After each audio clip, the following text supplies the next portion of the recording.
Assalamualaikum, Bu Bidan. Waalaikumsalam Ibu, silahkan duduk. Ya, terima kasih.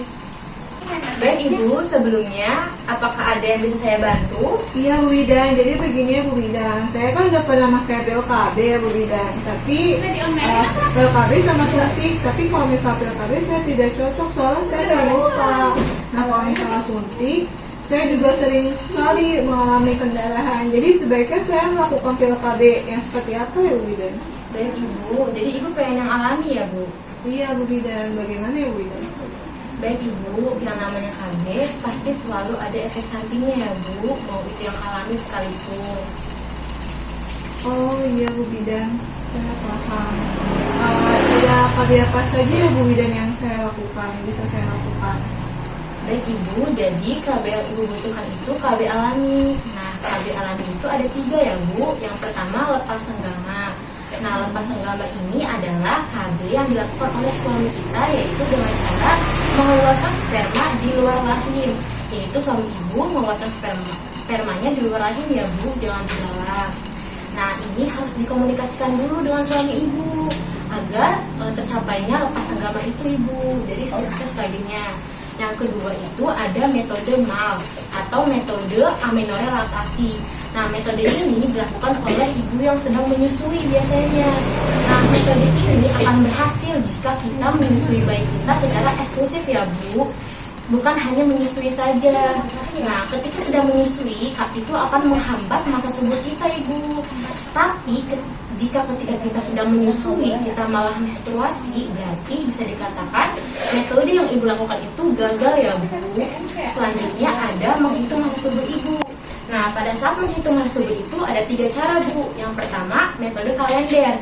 Nah, metode ini kita tuh harus melihat masa subur kita kapan. Pada saat wanita berovulasi atau memiliki masa subur, itu biasanya di hari ke-14 setelah menstruasi ya Bu. Itu terhitung sejak hari pertama kita haid.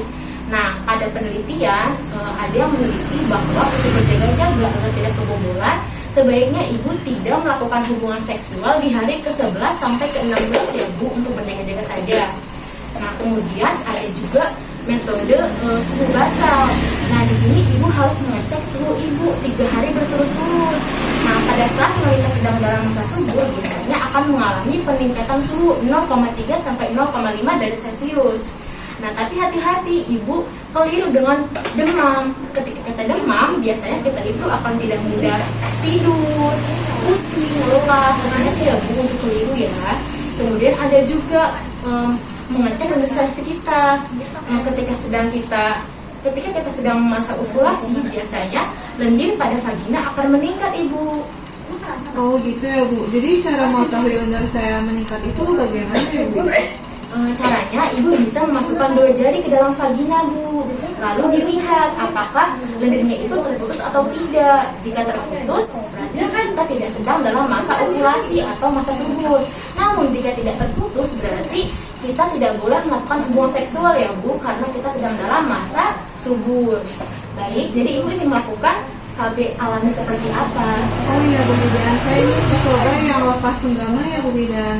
Baik Ibu, boleh saja. Akan tetapi yang lepas senggama ini harus dikomunikasikan dulu ya Bu dengan suami Ibu agar tercapai dan berhasil.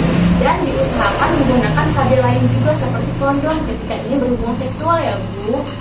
Apakah Ibu paham? Oh iya, baik Ibu Bidan, saya sangat mengerti dari penjelasan Bu Bidan. Saya sangat jelas. Terima kasih Bu Bidan. Baik Ibu, sama-sama. Assalamualaikum. Waalaikumsalam.